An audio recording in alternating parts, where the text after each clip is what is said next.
சொல்லுங்க டூட். இது ஏன் கிடைக்கா?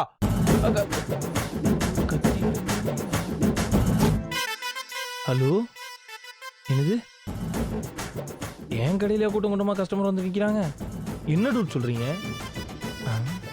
ஓகே டூட், இந்த உடனே வந்துடுறேன், கிளம்பிட்டேன். வைங்க வைங்க வைங்க வைங்க. ஐயோ, இன்னைக்குன்னு பார்த்து ஒரு பெரிய கூட்டமே நம்ம இளநீ கடை வாசல்ல வந்து நிற்கிதே. நான் வேற ஏற்கனவே லேட்டு. இதுக்கப்புறம் எப்போ போய் பஸ்ஸை பிடிச்சி எப்போ போய் எப்போ இளநீ விற்கிறது? சுத்தம். சரி, இன்னைக்கு ஒரு நாள் போறவங்கிட்ட லிஃப்ட் கேட்டு போக வேண்டியதான். மீனாட்சி, நான் போயிட்டு வரேன் மீனாட்சி. மாமா இரு மாமா, சாப்பாடு எடுத்துட்டு போ. டைம் ஆச்சு மீனாட்சி, நான் கிளம்புறேன் போ. ஐயோ, இரு இரு இரு இரு இரு இரு. அப்படி என்னடா அவசரம் உனக்கு? இந்தா. ஏற்கனவே லேட் ஆயிடுச்சு மீனாட்சி. கடையில வேற கஸ்டமர்லாம் வெயிட் பண்ணிட்டு இருக்காங்க. கடையிலயா? கடை நான் சொன்னேன். ஆமா. அது ஆக்சுவலி இப்போ கம்பெனிக்கு டைமுக்கு போகணும், கிளைண்ட்ஸ் எல்லாம் வெயிட் பண்றாங்களாம். அதான் அப்படி. நான் சீக்கிரம் போகணும் மீனாட்சி. அதுக்கு காலையில சீக்கிரம் எந்திரிச்சு கரெக்ட் டைம்க்கு கிளம்பணும். 9 மணி வரைக்கும் நல்லா கொரட்டை விட்டு தூங்கிட்டு அடிச்சு பிடிச்சு கிளம்பணும்னா இப்படிதான். பங்க்சுவாலிட்டினா என்னன்னே தெரியாதா மாமா? இங்க பாரு, பஞ்சுவாலிட்டி முனிசிபாலிட்டிலாம் நான் ஆபீஸ் போயிட்டு வந்து அப்புறமா தெரிஞ்சுக்கிறேன். சரி, இப்ப எப்படி போற? எதுல போறது? எப்பவும் போல அந்த ஓட்ட டவுன் பஸ்ல தான். இனிமே நீ பஸ் ஸ்டாப்புக்கு நடந்து போய் பஸ் பிடிச்சு எப்படி நீ ஆபீஸ்க்கு போவ? இரு, நான் போய் உனக்கு ஆட்டோ பிடிச்சிட்டு வரேன். அதெல்லாம் ஒண்ணு வேணா, நானே போய்க்கிறேன். எப்படிடா போவ? பரவாயில்ல, நான் போய்க்கிறேன். ஆனா நல்ல வேலை நீ கரெக்ட் டைமுக்கு வந்துட்ட. நீ கொஞ்சம் பைபாஸ்ல விட்டு போயிரியா? ஆபீஸுக்கு டைம் ஆச்சு. மீனாட்சி, ஆட்டோலாம் வேணா, நான் அண்ணன் கூட போய்க்கிறேன். வானே போலாம்.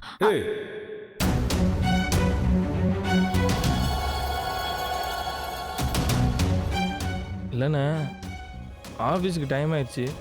பைபாஸ் ரோட்டில் ட்ராப் பண்ணினா நான் போயிடுவேன். அப்போ நாங்களாம் ஆஃபீஸ் போவேணாமா? என்னண்ணே, ஆஃபீஸ் போகிற வழியில் எனக்கு கொஞ்சம் ட்ராப் பண்ணிட்டு போகலாம்லண்ணே? நான் வேற ஒரு இடத்துல எனக்கு ஒரு வேலை இருக்கு, அதெல்லாம் முடிச்சு தான் போக முடியும். பரவாயில்லண்ணே, எனக்கு கொஞ்சம் பஸ் ஸ்டாப்லேயாவது விடுண்ணே, நான் போயிடுறேன். ஒரு தடவை சொன்னா புரியாதாடா? சும்மா சொன்னதே சொல்லிக்கிருக்க.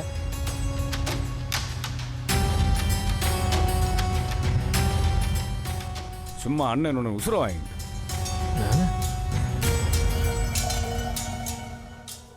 ஏய், சரி விடு.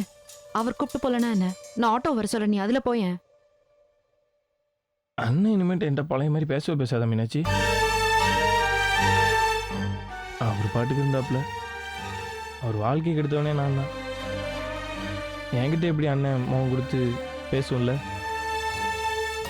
நான் பண்ண தப்புக்கு மன்னிப்பே இல்லை மீனாட்சி. இங்க பாரு மாமா, முதல்ல நீ இப்படி நினைக்கிறத நிப்பாட்டுன. நாம பண்ண கல்யாணத்தினால அவர் ஆசைப்பட்ட பொண்ணை கல்யாணம் பண்ணிக்க முடியாம முத்தழக கல்யாணம் பண்ணிக்கிற மாதிரி ஆயிடுச்சு. அத நினைச்சு அவர் அப்ப கோவப்பட்டிருக்கலாம். ஆனா இப்ப ஒன்னும் அந்த கல்யாணத்தை நினைச்சு வருத்தப்படவே இல்லையே. புரியல. உனக்கு எதுதான் உடனே புரிஞ்சிருக்கு? அதாவது முத்தழகும் உங்க அண்ணன் சங்கர பாண்டியும் தங்களோட கல்யாணத்தை நினைச்சு ஃபீல் பண்ணிட்டு இருந்தது அந்த காலம். இப்ப அவங்க 2 பேருக்கு நடுவுல அந்த கெமிஸ்ட்ரி நல்லாவே ஒர்க் அவுட் ஆக ஆரம்பிச்சிருச்சு. அப்படியா? இல்லையே, எதை வச்சு அப்படி சொல்ற? ஒரே ஒரு நிமிஷம் இரு, நீ ஏன் பாப்ப.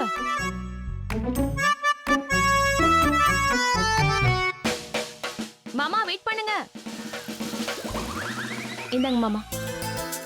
இன்னைக்கு என்ன சமைச்சிருக்க? சொல்ல மாட்டேன். சொல்ல மாட்டியா? அப்படி என்ன சமைச்சு வச்சிருக்க? நீங்க சாப்பிடுற டைம்ல ஓபன் பண்ணுவீங்கல்ல, அப்ப தெரிஞ்சா போதும். இப்ப சொன்னா என்னவா? இப்ப சொன்னா இது அம்பட்டு தானான்னு நீங்க பாட்டுக்கு போயிடுவீங்க.